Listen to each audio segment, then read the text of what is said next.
Good evening and welcome to another Shiro Coffee Chat Short. I am Melissa Farmer Hill, a retired Army veteran and the founder of the Shiro Coffee Club, where our mission is to keep the world caffeinated and women veterans celebrated. I'm also the host of Shiro Coffee Chat, which airs every Sunday at 9 a.m. Central Standard Time right here. So if you are available, be sure to check us out.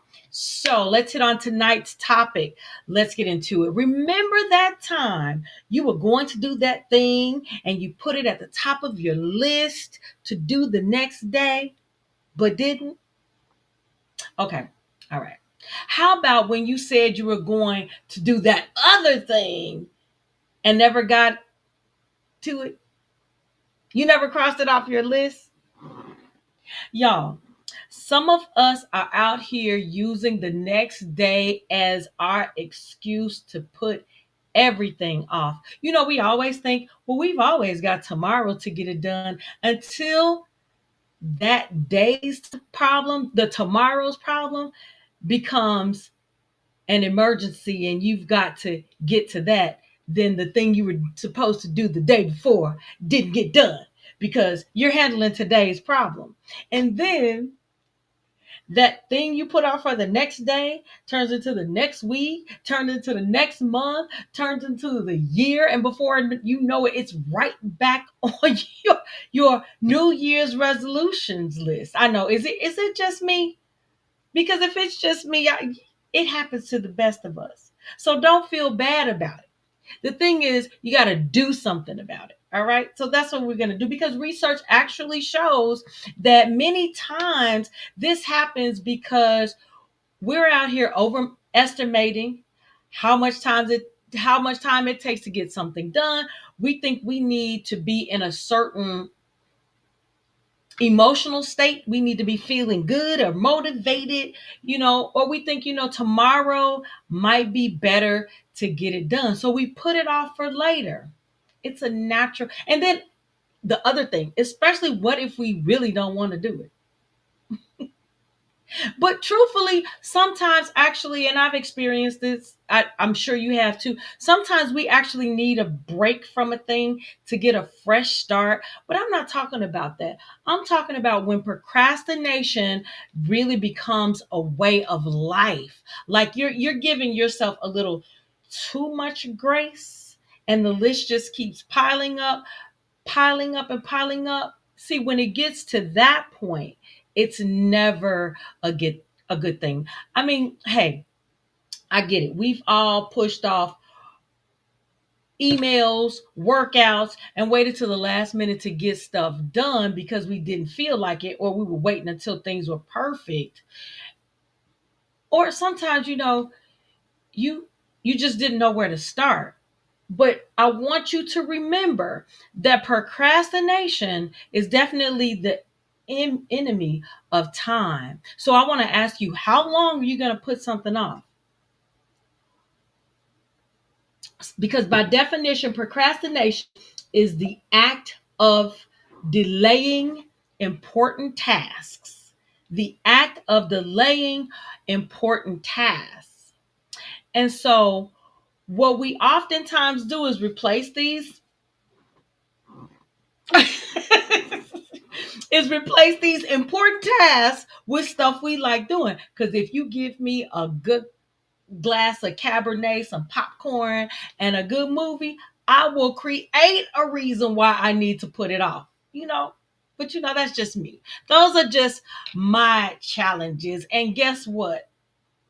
Time is not waiting for no one. The world keeps on moving, whether I do get those things done or not. And don't forget, it's always somebody out there. Because I know you heard it. I'm gonna outwork you. I'm gonna out. You can't outdo me. We keep winning. It's always someone out there that's doing it better, faster, smarter, and before you know it, they are doing what you think you should be doing, but you waited too late.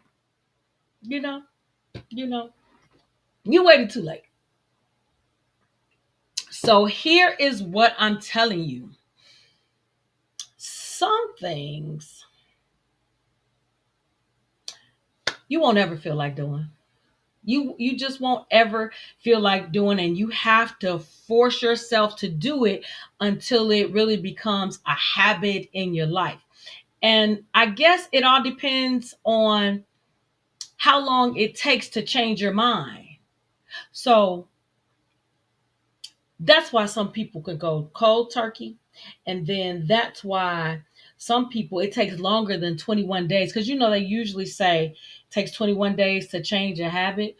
But it depends on how long it takes for you to decide to change your mind.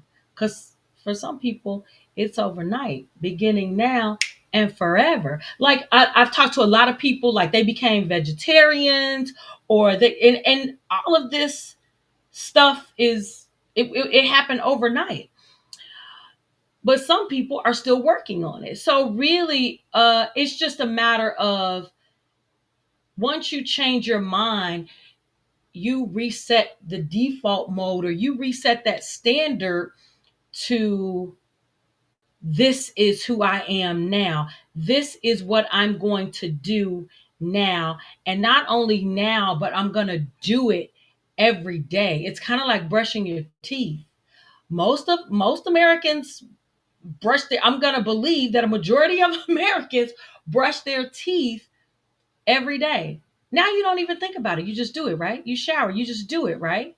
Because that's a part of your programming. That's a part of your conditioning. So when you get the email that you want to procrastinate on, so or when you don't want to do that workout, or when you don't want to do something that you should be doing, you got to set a new standard.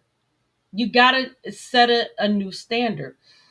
So you already know how to stop procrastinating. You don't need the how to's for that. It's basically doing the opposite of what you're doing now. Stop delaying stuff. Take care of it now and you can relax later. I can have my glass of Cabernet, and I can have my popcorn and watch a good movie later, after I send these emails off, after I make this phone call. That's all I'm saying. And the only other suggestion that I could think of is to make sure that you are using the Eisenhower matrix. Is it urgent or important? So if it's urgent, so this is, I did write it down. Hold on. Let me just read the filter. So the Eisenhower matrix helps you decide when something should be done immediately or whether it should not be done at all. And it goes, if something is urgent and important, you want to do that immediately. If you deem something urgent and important, you want to do that immediately. If it's important but not urgent, you want to schedule that. You want to schedule that. If it is urgent but not important, you want to delegate that. And if it's not urgent and not important, you want to eliminate that.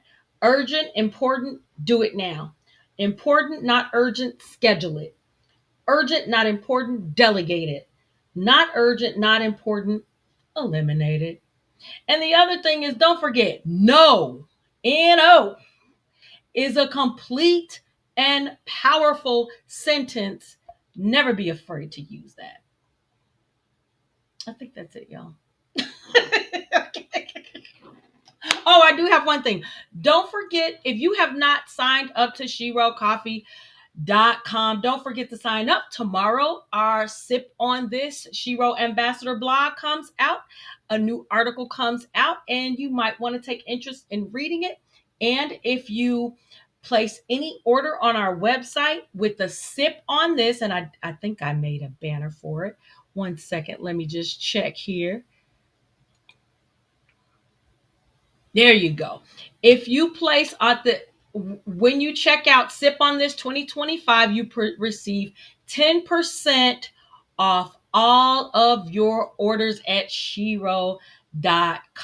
So I'm going to sign off right here. And always remember to keep your heart full, and your coffee strong. In this case, it's Shiro tea. Have a good one. Oh, Today's 9 of 60. We move into double digits tomorrow. I've got 50 more days to go after tomorrow. And thank you for hanging in there with me. All right.